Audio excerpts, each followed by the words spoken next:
Hello, friends. My name is Himanshu, and so today we'll be covering the most important topic in Selenium, that is XPaths. We'll be using XPath to find the elements to perform the actions on the elements. So, uh, so this is the most important topic in Selenium.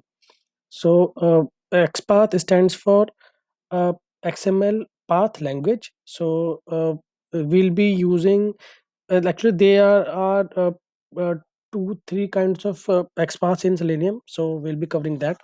So first of all, how many types of XPaths available in Selenium? So there are mainly two types of XPaths available. One is absolute XPath and another is relative XPath. Absolute XPath actually starts from the root of the HTML page. Means that it will cover from parent node, and step by step it comes to child and then the specific web element you are looking for. So generally it starts with a single slash, and after each node we put a single slash and then move to the child node. And the other type of XPath is relative XPath. So this is the, I think, mostly used type of XPath. So this type of XPath works on relative position of other elements and starts with double slash. So suppose in this XPath will not be starting from the parent node of the XPath at HTML body, HTML head. In this we'll be focusing on the relative property of the focused element. So suppose if an element starts with with a tag of span or a div or a image, then directly we will focus on that position. After the type of XPath, so we are having, like, we'll be finding the XPaths in different ways. The next topic will be the techniques to find XPaths. So there are two three kinds of techniques available for us to use the XPaths. So first of all, there are browser provided XPaths. So browser provided XPath actually uses the XPath provided by the browser itself.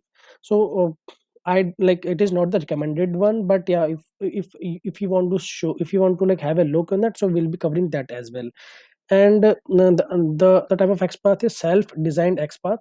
So self-designed XPaths means like a person who's writing the scripts of Selenium. For better maintenance or for better for a long run, so it is recommended to use their own XPath so that they can write their own XPath, and that will be like used for long run as well. If an element is getting newly added, or web page is getting designed in a new way, so I in that way, like it can, I'm not saying it is like 100% 100% will work, but yeah, uh, uh, it will like work for most of the scenarios. So there are some other techniques sort of also available in XPath. Uh, extensions provided in the different browser itself, like for Chrome, for IE browser. So we are having different techniques, but I think nowadays it is duplicated in most of the browsers. But yeah, they are not mostly recommended by any others. So going to the next slide, how to find X browser for it XPath. Here, in Chrome browser, I'm taking the example of. So um, what we can do, we can go to the web page of in the Chrome. Then we can like click on that inspect element or F12 function key, and then uh, we can hover the element of it, and then we can navigate to the focus element to find the extra properties, and click on copy, and like we can click on the copy and navigate to the copy XPath to copy the browser product XPaths. I'll show you in my browser. So and I'm going to the Google. So this is my, suppose if I want to take the XPath of this element, so what I can do, I can click on the right click on that page and click on the inspect. There will a separate window will be opening for the extra properties, or the same thing I can open with the function key. So if I click on F12 button, the simple kind of XPath will be available.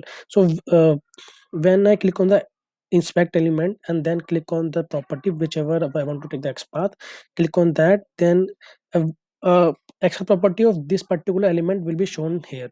So we can use this kind of technique to find the XPaths of the project project XPaths. Whenever I click on this and then click on right click on this, then we can write copy and then copy XPath. So if I click on the find element, then this is the provided XPath, and it is showing unique, that one is of one. So unique is like, if this is unique, then it will be showing one of one, and that means that we can use this XPath. But I will not recommend this browser provided XPath to use for the further queries. We'll be covering more XPaths as of now. So going back to the slide, how to design custom made XPath. So this method is mostly recommended to use the custom XPath. We have to write our own XPath using the web page element, and then we will be using different kind of attributes available in the web page. So like I have shown you in the web page itself, and there will be there is a like image there as well. So there are different attributes available in the input tag. If you can see that there are like name, that is like the autocorrect, and then title, a spell check. So these are kind of these are there are the attributes available in the XPath. So we can use these attributes to write our own XPaths. So we'll be covering a simple custom XPath in this video, and then later on we will be covering more complex ones, so that we'll be having the more hands-on experience on that. So I can show you that this one I show you.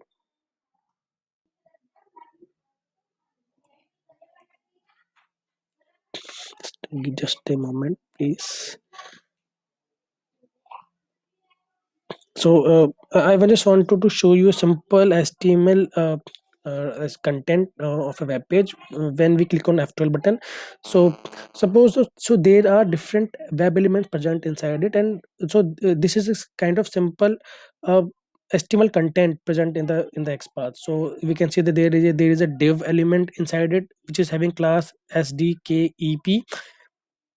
When we will come that inside of that div, then there is like uh, two or three divs available in that. So our content is available in the second div.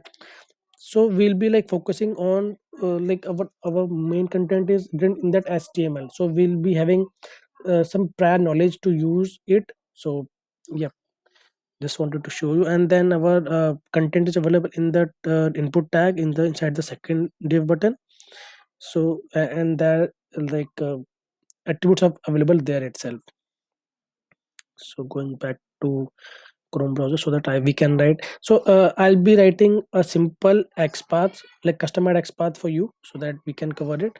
So suppose if I want to have a simple XPath for this Google, for this like search button itself. So whatever we can see, we can go on the inspect button, then covering on that inspect element, we'll be inspecting the element where we can write. We can see that there is that it starts with input tag, and there is a like title as search. So whatever we can write, we can click on the control F button inside it. So it's a separate XPath uh, find by element is getting visible now. As like we will be writing the relative XPath, so it will be like start with double slash. So we can do double slash, and then we have to like take care of that. What is the like starting tag of it? So it is an input tag, so we can write input. Okay, so you can say that if I click on input, then there are 9 inputs available in this web page, but we will be focusing on the simple one, this one only. So what can we write? That input, then mm, then our starts. If I click on that, then input, the attributes will be using. We can say that we can use title. So whatever you can see, we can start with and whenever we are using the attributes inside it, so we can write at the rate and then title, and write equal to, and what is the title is, title name is, you can copy this and you can write it here, search. So uh, Whenever it is saying one of one means that only this kind of only one element is present inside it. So this will be like this will work 100%. So this is the like a simple criteria to use our own XPath. So if it is saying one of one, that is it is the unique element. So we can write this element, and when we click on this, it will highlight our XPath. So when I click on enter, then it will highlight it. So this is a simple like sample example of custom made XPath. So in this video we will be covering this only, and in the later videos we will be covering more complex XPaths for it. Sorry for that. So thank you friends. If you like this video, please click on the like button, and please click on the subscribe button to find and don't forget to press on the bell icon, so that every time I'll be uploading new videos, so you'll be notified first. Thank you friends.